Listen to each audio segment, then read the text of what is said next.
Hi friends, welcome back to the story The Notebook of Doom, Book 2, Day of the Nightcrawlers. When we signed off, we were just on Chapter 8, and at the end of Chapter 8, as they were walking home from school, Rip and Nikki and Alexander saw this written on the sidewalk with worms. It says, "Beware, the fish are coming."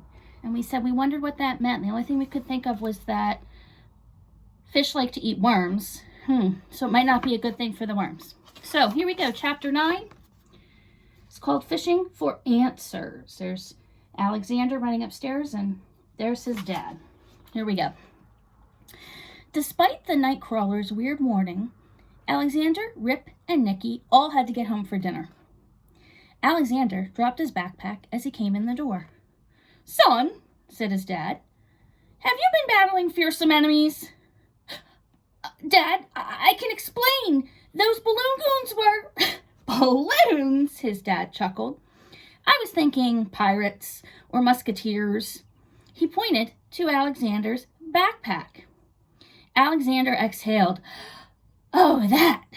He yanked out his practice foil. "That's just homework." He bounded up the stairs. "Call me when dinner's ready." So Dad was asking that because he was looking at the practice foil from gym class.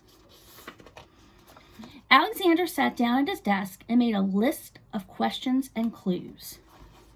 1. Where is Mr. Horsley? He got a scary phone call.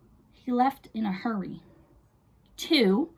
What does SSMP stand for? 3. Who is Coach Gill really? She got mad when I mentioned Mr. Horsley. She won't take off her mask. 4. How could worms write a message? 5. What does "the fish are coming" mean? There's this list right there. The fish, thought Alexander. Wasn't there something about fish in the notebook? He turned past the mostly ripped out first page and began thumbing through the book.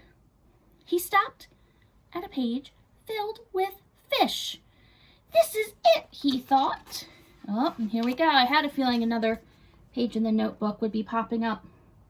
I'm going to read it to you. It says, "Tunnel fish, a creature that can swim underground.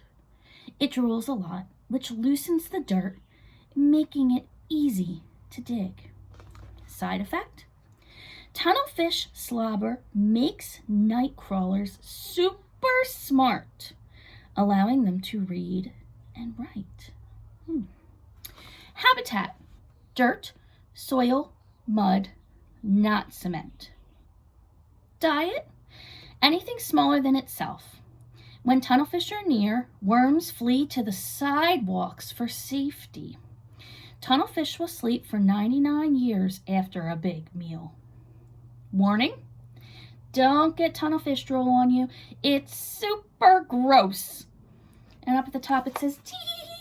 So somebody's laughing, and it says, "Tunnelfish have ticklish tongues." So they like to eat night crawlers. And a good sign of when tunnelfishes are around is that night crawlers like to hang out on the sidewalk. "Tunnelfish," thought Alexander. "Tomorrow." "Dinner time," called Alexander's dad.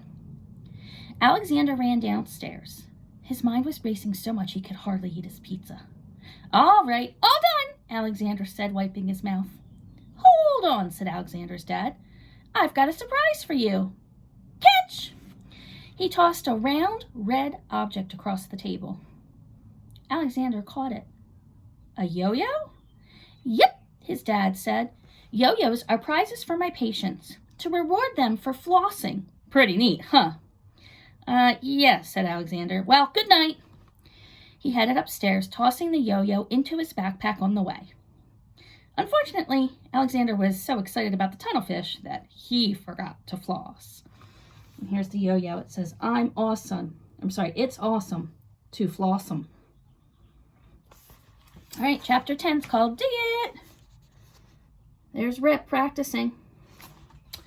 Ha! Take that! Rip yelled, practicing his fencing moves. Hey, Rip, Alexander called, running over. Look what I found last night. He opened the notebook. The worms were warning us about monsters called tunnelfish. Wow, Rip said, reading the page. So the worms popped up to avoid becoming tunnelfish bait. He looked down. But wait. That means fish monsters are tunneling under us right now. A dirt pile nearby trembled.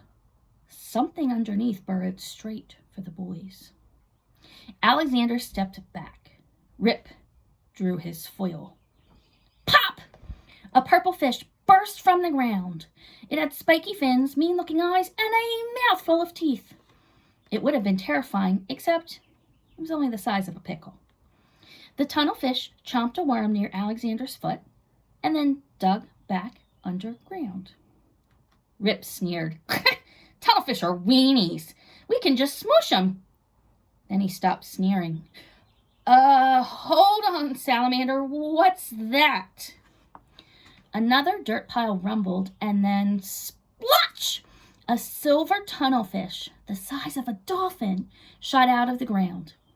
It swallowed the purple fish in one bite and plowed back underground. Alexander gulped. I guess they come in all sizes, he said. The boys looked at each other and took off running. Here's the little guy that they thought was so cute. Don't worry about him. Here's the big guy that jumped up to eat the little guy.